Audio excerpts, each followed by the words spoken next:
In this video, I'm going to show how replacing all of the parts in the Kohler Reach Toilet, including the flush valve as well as the fill valve, is performed. The Kohler Reach Toilet is a very popular design. It's only been out for a few years. It has a very distinctive European style flush where the smaller side of this button on top will flush using about 0.8 gallons, and the one on the right will release about 1¼ gallons of water. The problem I had started with the fill valve, and it had to do with the float portion here. It was sticking in the up position. The reason you know this to be the case is because when you flush the toilet, instead of the water leaving the tank and entering the bowl, you will simply just hear the tank starting to fill up. That means during the last flush that this little float did not fall down. So it's just sticking there, and after a few times I decided I needed to go ahead and replace it. So I went to the Kohler website, which is where this part list comes from, and none of these numbers apply for this fill kit. So with some searching, I found that the part number is actually either one of two. It depends on what the color of this shank is of this fill valve. If it's black, then you want this part number. If it's gray, you want this part number. So these part numbers are not useful for us.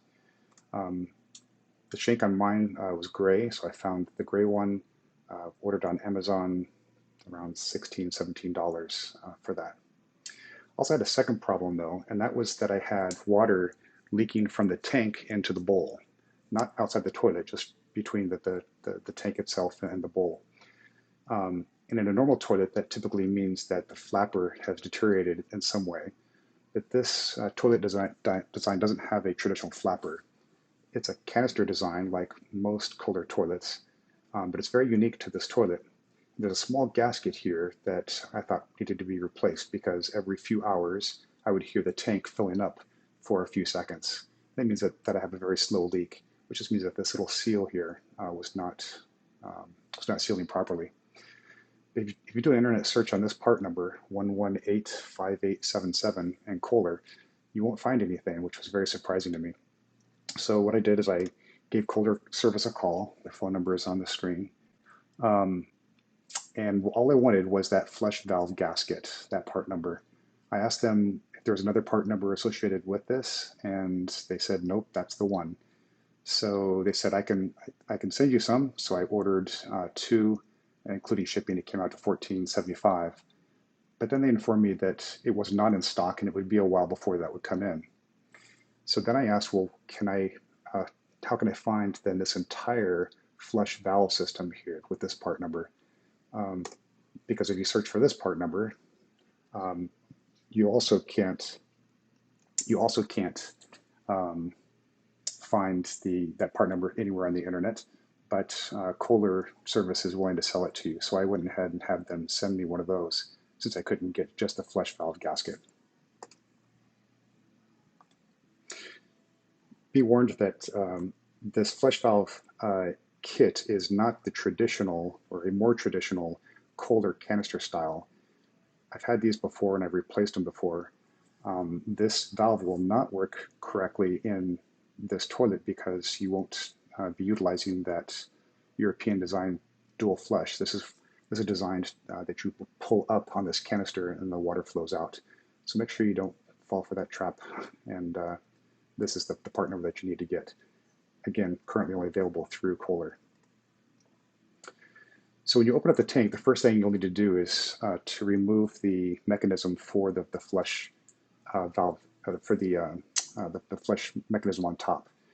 And you do that by releasing a small button. This video you'll see, there's a button right there on the side. You press that in and then you pull off and it comes right off. So it's just a little button, you push it to slide it on or to take it off. You just set that to the side then. Next, since I ordered the entire flush valve kit, I received a new one of these, so I wanted to go ahead and replace that as well. So the way you take that off, sorry, go forward here. When you take that off, there's a small bezel here. Mine was pretty tight, and I had to use a pair of channel locks to spin that plastic bezel off. But once it is loose, then you can just use your hand, unscrew it, and it'll come right off. And then the mechanism comes completely out, and it can be replaced.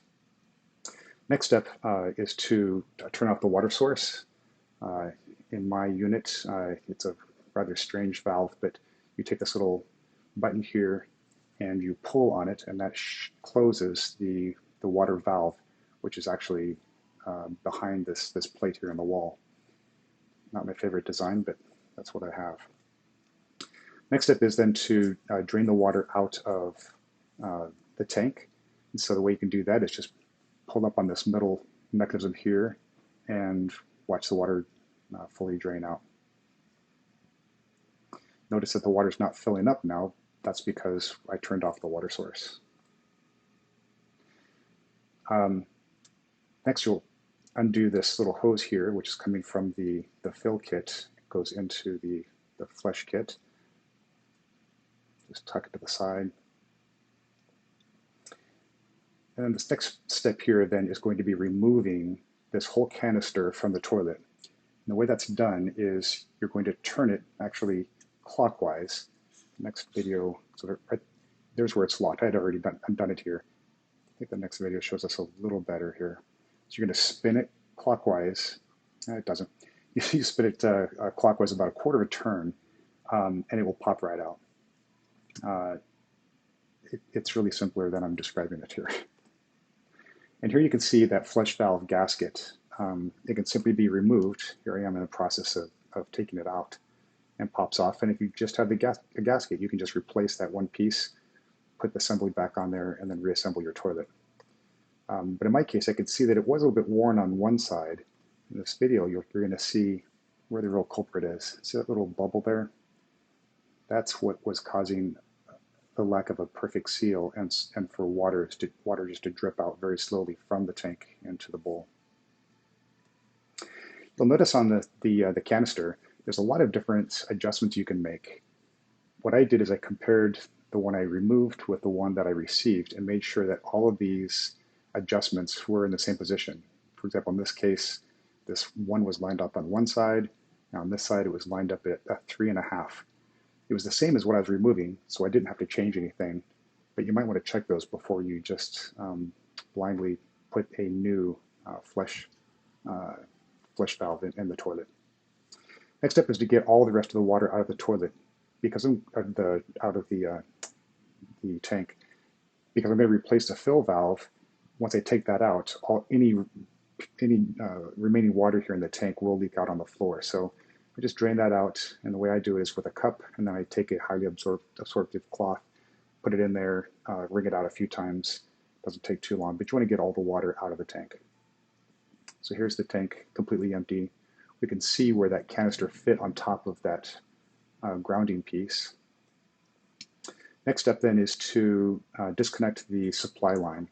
You'll see up here, this plastic piece right here. You should be able to just with your hands screw counterclockwise to remove that. It should have only been hand tightened. Sometimes they're tightened with tools. That's not good. You really only want to hand tighten them. But if you need a little help there, you could use a pair of channel locks or pliers to loosen that up. So once that's undone, just let's set this supply hose here to the side. This was screwed into this valve here. And then you've got one more small piece, which you can't see in my picture, but it's right underneath there, under this lip. It's another plastic fitting, which is shown here in my hand on the next slide. Let's go to that. There it is. That's the piece that is actually holding the fill valve snugly into the tank. So again, on that one, you're also going to be unscrewing it counterclockwise as you look at it from the bottom. So as you look at it from the top, you would be screwing clockwise. So take that piece off. And now the fill valve can be pulled out. You can see there's a gasket on the bottom of that, a little sticky there. And that's the entire fill valve. Notice the gray shaft on it. That's why I bought the gray shaft part. It's a little worn, but it wasn't leaking, wasn't creating a problem anywhere. Notice there's a little bit of water that's leaking out of the fill valve, so have a rag handy. Oops. So now the the tank is empty, except for this one coupling here at the bottom, and it was in fine shape. Really, all I wanted to replace was the gasket that closes, makes a seal on this. But it was in fine shape. I didn't want to take the rest of the toilet apart, so I just left that piece in there.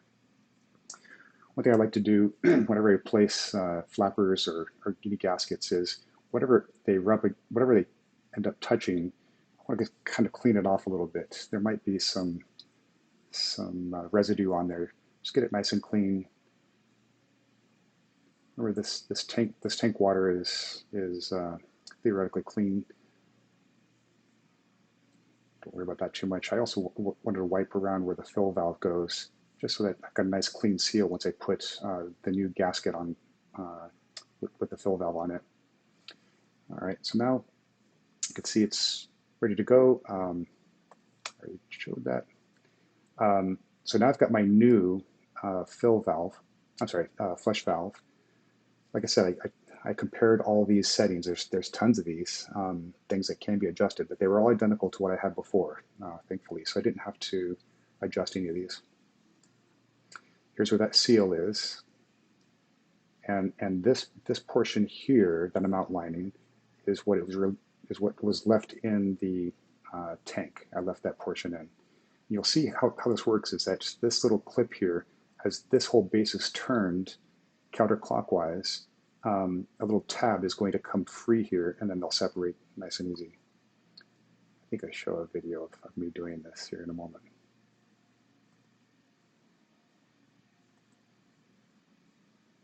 Yeah.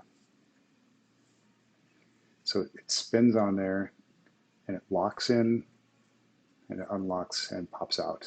So that was the action that I did before to remove the old flush valve from this this mechanism that's still in the toilet tank. Okay, so next is a step to lock this in there. So here I've only placed the flush valve onto that base, and I'm going to show in a video turning it counterclockwise to lock it in.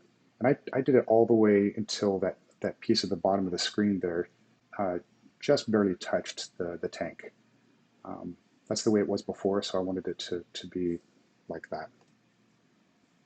All right, so now the flush valve is fully installed. It's done. Next is the fill valve. So this is the new fill valve. Here are all the parts that you receive with that when you order it. Again, I got this one off of Amazon.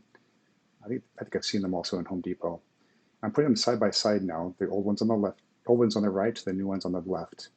The old one still has the hose that goes from the fill valve to the flush valve. Both have the gray shank to them. But notice that when I take off the hose off of the old one, I'm exposing a restrictor there, which is yellow in color. And everything I'm telling you now, by the way, is included in the directions for the fill valve. So if you just wanted to know how to do the flush valve, you're pretty much done with the video at this point. But I need to replace that. And they gave me a set of restrictors. So I want the restrictor to be yellow. So I'll take this blue one. I used just a pair of needle nose pliers to remove the old one, and then I replaced it with the new one they provided, so they're yellow. So now I've got the same restrictor on both the new and the old. And then there's a lot of adjustments you can do for a fill valve, mostly just in the height as well as the level of fill of the water in the tank. So first thing we're going to do is get the heights about the same. It doesn't have to be exact, but the more adjustments you can do outside the tank, it's easier. So you'll see that there's a lot more of the shank showing on the old one than the new one. The new one was compressed down. So you take this little ring here and you slide it up, and then you can pull apart then this shank then from the inner shank, the black one there. And I got them roughly equal. Here that retainer is up. Once you get them to equal lengths, then you just pull this shank down, and there you go. So I've made that adjustment. The other adjustment is the water fill level. So you'll notice that this little screw control on the new one is longer than the one I had on my old one. So I just spin it. You can just take this little handle here and spin it. In this case, it was being spun counterclockwise to make it shorter. Again, more adjustments that you can make outside the toilet like this, the easier it'll be to do fine tuning once it's inside the toilet tank. I should be saying tank. And now they're about equal.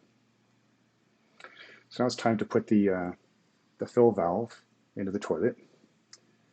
So I had it so that screw drive that controls it just was kind of floating here in the middle, halfway between the left tank edge and the canister.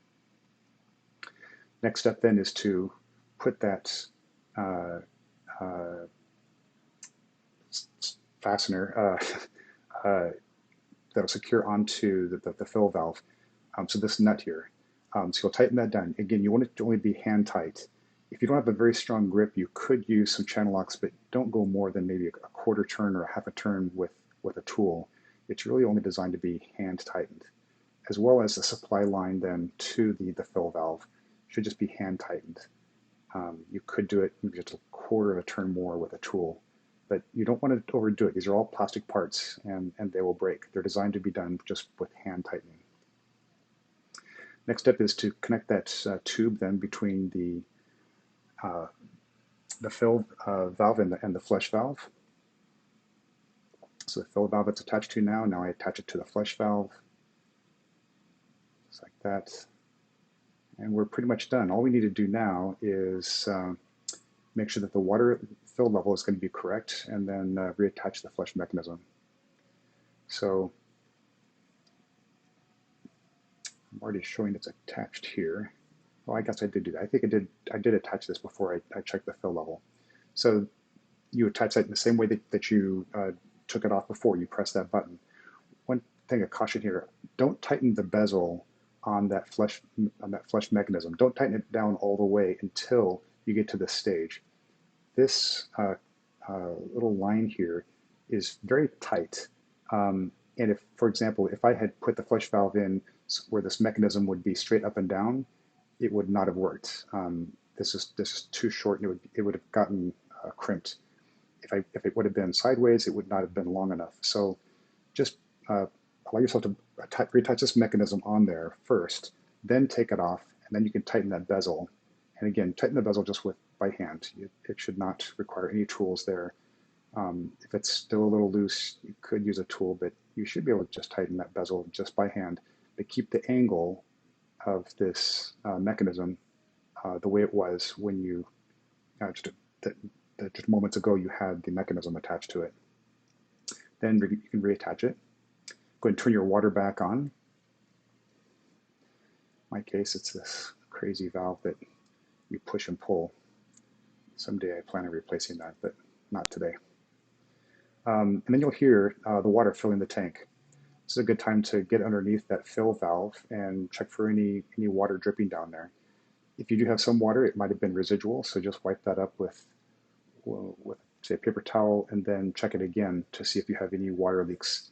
This is going to be the underside of the tank, right underneath the fill valve there. You shouldn't have any other leaks anywhere else because you haven't disturbed any other seals. Oops, I saw that. The kit, the fill valve kit did come with parts to attach the supply line. I didn't change the supply line. I'm using the same braided supply line that I had before. I typically replace those maybe every 5 or 10 years, but this one's very new. It's just a few years old. Okay, so next in this video, I'm showing that the water is filling. And you'll see on the back of the tank, you'll see a water line here. They don't want you to go above that line. So if you want the water to shut off right at that line, right there, perfect. If it was too high or too low from that line, you would just take this little screw control here and you would turn it clockwise or counterclockwise, push down the float and see if it's filling more or filling less. Let out just a little bit of water if you need to get that adjusted just right. You definitely do not want to go above that water line. Can't stress that enough. And that's it. Put the lid back on and you're in business. Hope this is helpful. It was a painful process for me to try to fix these two issues. Or really only the one issue that was hardest was the gasket. The fill valve was pretty easy to research on the internet, but the the fill gasket, the flush valve and the flush valve gaskets. Those two parts, you can't find them anywhere except through Kohler, and they'll sell them to you. Hopefully, this will be rectified soon, and you'll be able to just do a standard internet search and find those. I hope this is helpful. Bye.